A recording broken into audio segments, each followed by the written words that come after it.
Very good morning. Welcome to our channel.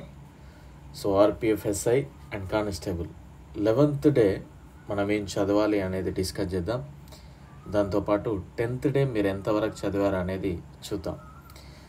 So దయచేసి అడిగిన క్వశ్చన్స్కి ఆన్సర్స్ చెప్పడానికి ప్రయత్నం చేయండి. వీడియో షేర్ చేయండి, లైక్ చేయండి.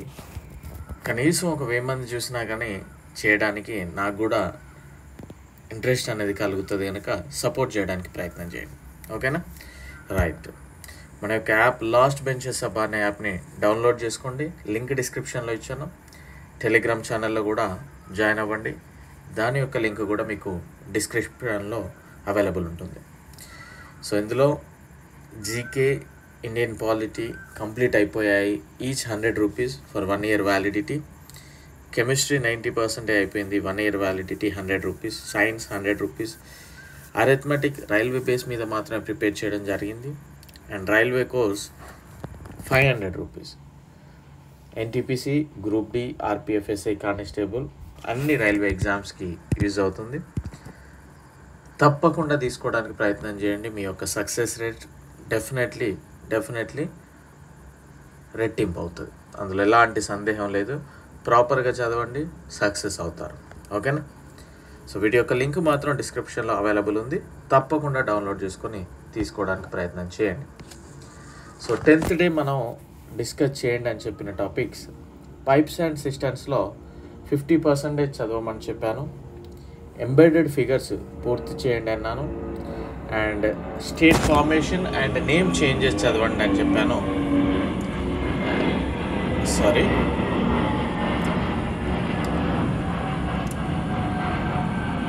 సౌండ్ చూసారా? ఫ్లైట్ మూవ్ అవుతూ ఉంది. ఇప్పుడు టైం వచ్చేసి 4 అవుతుంది, early morning. Right. Elephant reserves చదవమని చెప్పాను అండ్ పద్మభూషణ్ చదవమని చెప్పడం జరిగింది. సో మీరు ఎంతవరకు చదివారో అనేది ఒకసారి చూద్దాం. 2024లో మొట్టమొదటి మహిళా న్యాయమూర్తిగా పనిచేసిన ఒక మహిళకి తన మరణానంతరం పద్మభూషణ్ ప్రకటించారు. ఎవరు ఆమె? ఏ రాష్ట్రానికి సంబంధించినది? 2024లో పద్మభూషణ్ అవార్డు ప్రకటించారు ఈమెకి. ఈమె మొట్టమొదటి మహిళా న్యాయమూర్తిగా వర్క్ చేయడం జరిగింది. సెకండ్ క్వశ్చన్, కళలకు సంబంధించిన తమిళనాడుకు సంబంధించి ఏ వ్యక్తికి ఇటీవల పద్మభూషణ్ ప్రకటించారు? థర్డ్ క్వశ్చన్, ప్రాజెక్ట్ ఎలిఫెంట్ పథకాన్ని ఎప్పుడు ప్రారంభించారు, అంటే ఏ ఇయర్లో? భారతదేశంలో ఏనుగులు ఎక్కువగా ఉన్న రాష్ట్రం ఏది? ఏ రాష్ట్రాలకి ఏనుగు అనేది రాష్ట్ర జంతువుగా ఉంది? మనం ఆల్రెడీ లాస్ట్ వీక్ అనుకుంటాను క్లాస్ చెప్పుకున్నాను, చూడండి. State birds, animal, fruit, flower ఇవి. అండ్ ఇంటాంకి ఎలిఫెంట్ రిజర్వ్ ఏ రాష్ట్రంలో కలదు? నెక్స్ట్ క్వశ్చన్, మైసూర్ పేరుని కర్ణాటకగా ఎప్పుడు మార్చడం జరిగింది? మైసూర్ పేరుని కర్ణాటకగా ఎప్పుడు మార్చారు? ఎయిత్ క్వశ్చన్, పాండిచ్చేరి పేరును పుదుచ్చేరిగా ఎప్పుడు మార్చారు? నైన్త్ క్వశ్చన్, ఛత్తీస్గఢ్ రాష్ట్రాన్ని ఏ రాష్ట్రంలోని ప్రాంతాలను వేరు చేసి ఏర్పాటు చేశారు? అంటే ఏ రాష్ట్రం నుండి విడగొట్టి ఛత్తీస్గఢ్ని ఏర్పాటు చేయడం జరిగింది?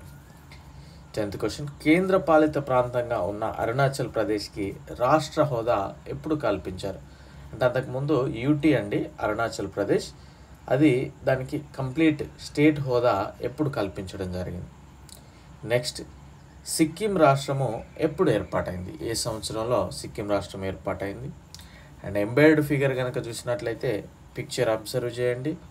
ఎంబెడెడ్ ఫిగర్ అంటే ఏంటి అంటే క్వశ్చన్ ఈ ఎక్స్ అయితే ఏదైతే ఉందో ఇందులో దాక్కొని ఉంటుంది 1 2 3 4లో. అది ఏ పిక్చర్ అనేది తెలియజేయండి అంతే. నెక్స్ట్ ఇది కూడా ఎంబెడెడ్ ఫిగర్. నెక్స్ట్ ఇది కూడా. సో వీడియో లైక్ చేయడం మాత్రం మర్చిపోకండి, షేర్ చేయండి. డెఫినెట్లీ యాప్ డౌన్లోడ్ చేసుకొని కోర్స్ తీసుకోవడానికి ప్రయత్నం చేయండి. అండ్ నెక్స్ట్ 11th డే మీరేం చదవాలి అనేది కనుక చూస్తే పైప్స్ అండ్ సిస్టమ్స్లో 50% చదవండి. ఈ రోజుతోటి పూర్తి చేసేయండి.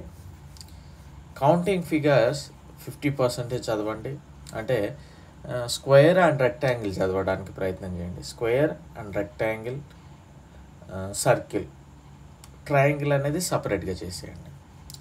గ్లోబ్ గురించి చదవండి కంప్లీట్గా, అంటే అక్షాంశాలు ఏంటివి, రేఖాంశాలు ఏంటివి, కర్కట రేఖ ఏంటి, మకర రేఖ ఏంటి, భూమధ్య రేఖ ఏంటి, ఇవి ఏ ఖండాల గుండా వెళ్తూ ఉన్నాయి, ఏ రాష్ట్రాల గుండా వెళ్తూ ఉన్నాయి, ఇదంతా కూడా కంప్లీట్లీ తెలుసుకోవాల్సిన అవసరం అవుతుంటుంది. అండ్ బయోస్పియర్ రిజర్వ్స్ కూడా నేర్చుకోండి. డిసీజెస్, వ్యాధుల గురించి తెలుసుకోవడానికి ప్రయత్నం చేయండి. నేను మీకు ఒకటే చెప్తా ఉన్నాను, చదవడానికి ప్రయత్నం చేయండి. ఈ విధంగా డైలీ టార్గెట్ పెట్టుకొని చదవడం వల్ల మీకు డెఫినెట్లీ యూజ్ అనేది ఉంటుంది. నెగ్లెక్ట్ చేయకండి మిత్రులారా. డెఫినెట్లీ సక్సెస్ అవ్వాలంటే కొద్దిగా కష్టపడాల్సిన అవసరం అయితే ఉంటుంది. సో ఆ కష్టం పడండి, ప్రాపర్గా చదవండి. ప్రాపర్గా చదివితే డెఫినెట్లీ సక్సెస్ అవ్వచ్చు. సో ఇది ఈరోజు 11th డే మీరు చదవాల్సిన టాపిక్స్.